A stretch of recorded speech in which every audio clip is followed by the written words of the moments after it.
Well, good afternoon to you. This time I'm saying Lisa Colella. It's not Scott Baker this time. It's Lisa Colella. We look nothing alike. Yes. I did not mistake you. Yeah, but it's good to see you today. Normally Scott is in this chair and we'll have guests from our firm quite often, but Scott just can't be with us today. He's in the air. But I'm happy to have this one-on-one conversation with you, with Andrew in the background, of course, chiming in smart aleck comments if he feels the need to. Please do, Andrew. Yeah. So today we've got our field note written. The title is How to Determine Your Leader's Risk Appetite. It is field note 1602, I believe, on the number. Scott usually has that number ready to go. But it's a fun little conversation. How to determine your leader's risk appetite. What's the first thing that comes to your mind when you read that headline for today?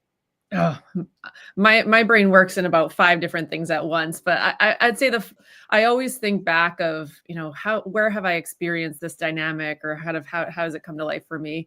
The first thing that I realized and kind of thought of was this is better to watch the behaviors, and observation is better than conversation. Because so often I've experienced leaders, or not even leaders, people tend to overstate like their risk tolerance levels. And so seeing them in action and observing what they're actually doing is a far more powerful way to approach it than just having a conversation about like, hey, what's your risk tolerance? Where should I go or not go? Yeah. Do you find that on both ends of the spectrum? Are they overstating both their tolerance and their apprehension, their risk intolerance? I've experienced it both ways. I tend to find that it's more they overstate how willing they are to be more innovative and pro risk than they are the other way around. Right. Like, it all sounds well and good. Oh yeah, I would definitely take $5,000 tomorrow than $1,000 today. But when you actually put money on the table, like, what are they actually going to do? Right. And I think societally, we tend to, in a lot of contexts, like reward innovation and bold thinking. And it's easy to say that you're on board with that, but it's harder to do in a lot of cases. Yeah. So this isn't the subject of this particular field note, but I think it's good to just kind of set the topic on the scale between risk averse and risk tolerant. Where do you guess an admired leader might kind of sit? So we talk about admired leaders in our firms, that special cohort of people who are both relationship oriented and results oriented. They're a really small cohort of leaders overall that we have in the world, right? But every organization, large organizations, might have one or two of these. So it's not a big group, right? Yep. And so we've studied these admired leaders for 30, 35 years to be able to understand what their behaviors are. We don't usually study them with an assessment of their risk appetite in mind. But on a scale of 1 to 10, where would you guess an admired leader might land with risk tolerance being like intolerant all the way to 0, and an appetite for risk like I like it all the time and I'm kind of out of control at a 10? Should an admired leader automatically be at a 5, or do you think maybe more risk is probably something that accompanies an admired leader's way of thinking? I don't think they'd ever answer that question. I just took 90 seconds to. Okay, seriously. Okay. The reason I don't think they'd ever make it about them. I think they'd make it more nuanced. It's not a binary. Where am I on the spectrum as a person? It's right. What is this decision? Where does this decision require me to be? Right. Because if they're making a decision, say, that's going to impact the livelihood of 500,000 people, they're probably going to be a little bit more risk averse than if it's about, we need to be bold for this next new quarterly project. So right. I think they really consider the context of the decision that needs to be made, and assigns more of that 1 to 10 spectrum about the situation or the context of the decision versus labeling themselves, a 1, 2, 3, 4, 5, 10. Right. So that's how I think admired. So an admired leader would be more prone to be assessing the situation, where their organization fits in that situation, how the people on their team fit into that. And that assessment is like a very fluid thing. Determines kind of the appropriate level of risk. I mean, they're thinking about things like, how does it impact my credibility, my relationships? what are the second, third order consequences of Right. me being more risk prone or risk averse in this context. Right. So yeah, they're thinking multidimensional. Okay, but because most of the leaders we deal with are not admired leaders, right? Everyone has room to improve.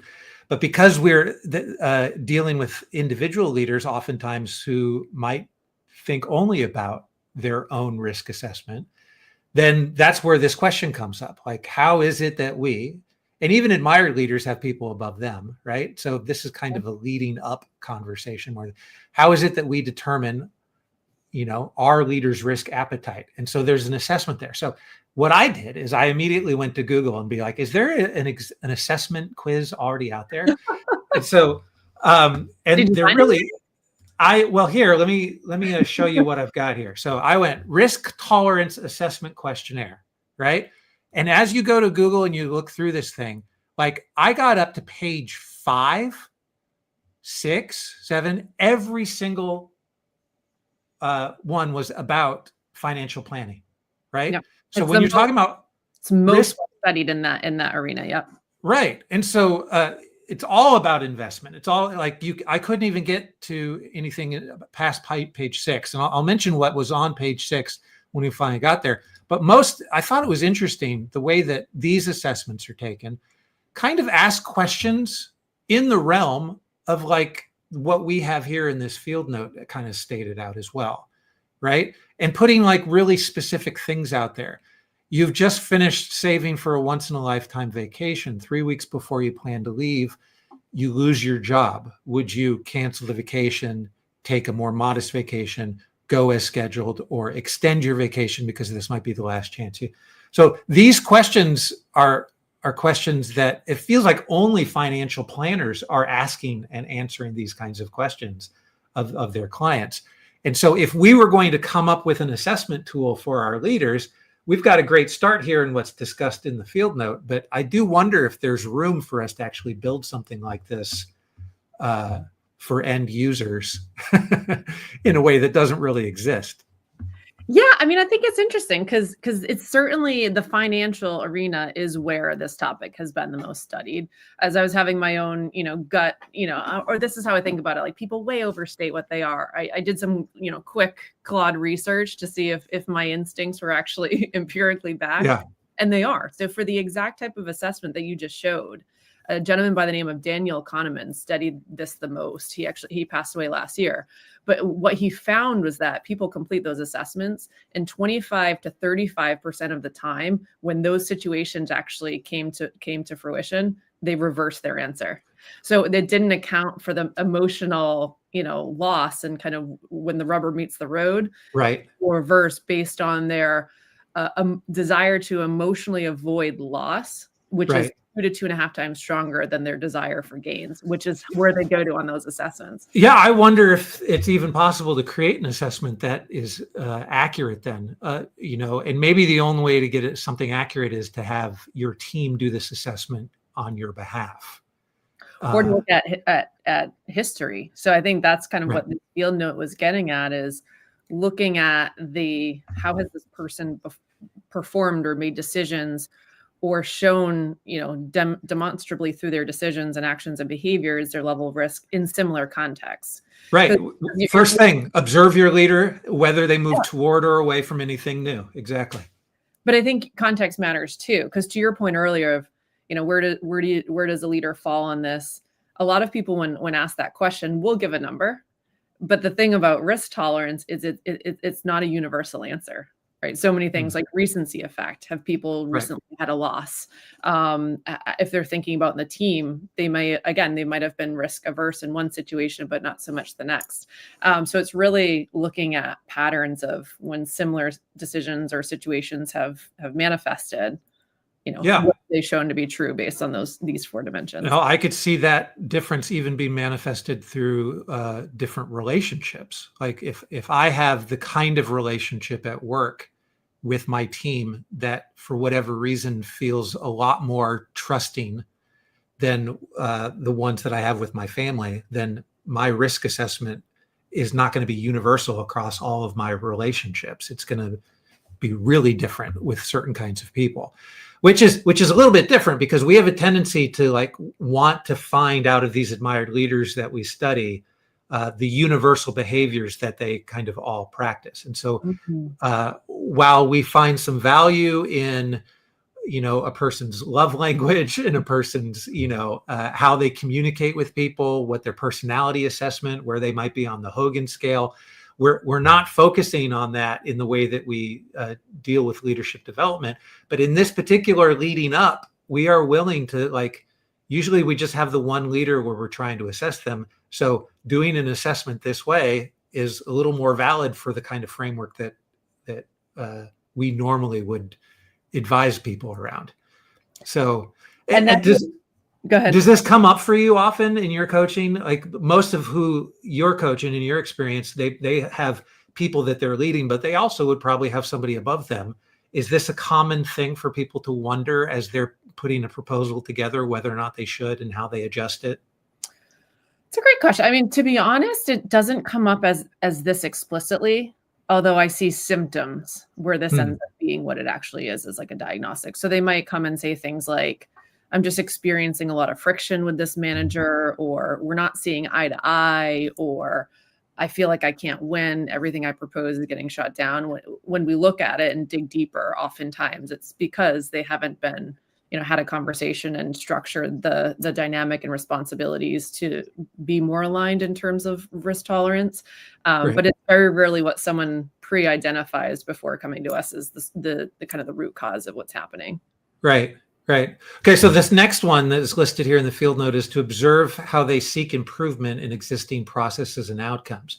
So if they are, you're almost saying if your leader is coachable based on the situation that they find themselves in, do they actually respond well to the learning environment themselves? Like if someone is not inclined to think of things in an experiment, or always be testing, then how is it that we should put this proposal together if they're not, right? Because I have a proposal I really wanted to get through. So how is it that I should actually put it in front of my leader if they have the tendency to not like to do tests? Yeah. I mean, there's two questions in play, and part of it, is how long has the relationship been going on? Where have they seen glimmers of where they've been open to things, and what was kind of the path to those outcomes anyway?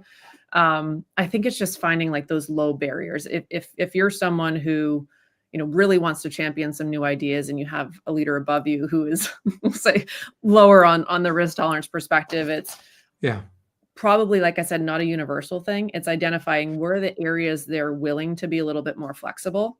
What are those that are just the non-negotiables, and seeing if you can create, some sort of alignment in the areas that they're comfortable giving a little bit more leeway.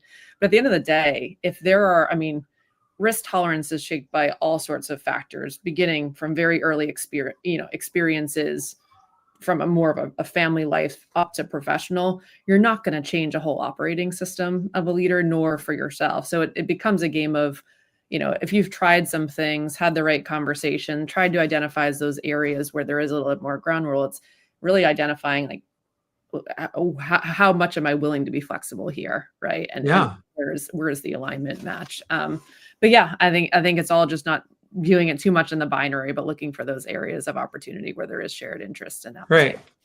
So another observation the field note makes is to kind of pay attention to how often the leader speaks about problems versus opportunities, right? And you've mentioned a couple times here, it's not about a binary, but it's almost like I'm looking for some kind of green light, right? And we've mentioned now 3 things here. And so if it's do I have 3 green lights, that means I go, right? Or is one more than the other? But there's also this notion of it not being a binary, as you continue to mention, that says maybe it's just the right opportunity. So it feels almost like, what is it? Is this just an ongoing conversation that we have with our leader instead of feeling like we're gearing up for one proposal?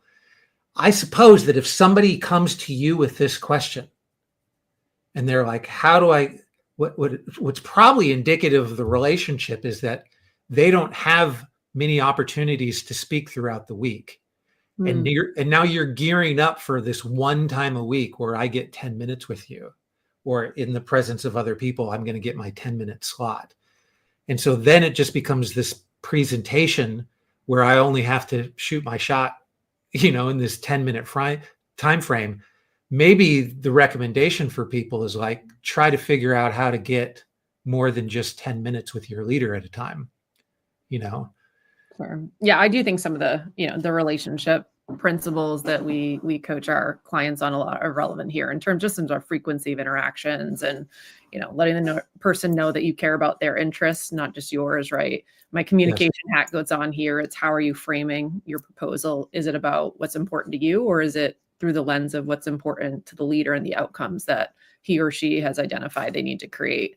The framing of a proposal, typically, whether you're talking about, as you say, problem, risk, evolution, how you frame the exact same information is going to determine how it's received, almost apples to apples. Right. So yeah, there's certainly the relationship piece. There's absolutely the kind of the framing of what they're bringing to the table. And then there's just kind of the ongoing conversation. Yeah. So the last sign of risk tolerance is how a leader reacts after a project goes sideways when things go wrong, right? And that's going to be something that probably the team member picks up on immediately, right? No matter what, because if my leader flies off the handle when things have gone incorrectly, that means like, well, I don't want to put my own job at risk by suggesting something that's going to go sideways anyway. And so, that's going to be probably the easiest thing to be able to pay attention to. If I am, nervous about presenting an idea, that means that, okay, there's probably a higher risk averse thing going on here inside the head of my leader. Yeah, and it's a launching pad to get curious. It's the same thing in relationships or in businesses. It's like, do you want to be right or do you want to get it right?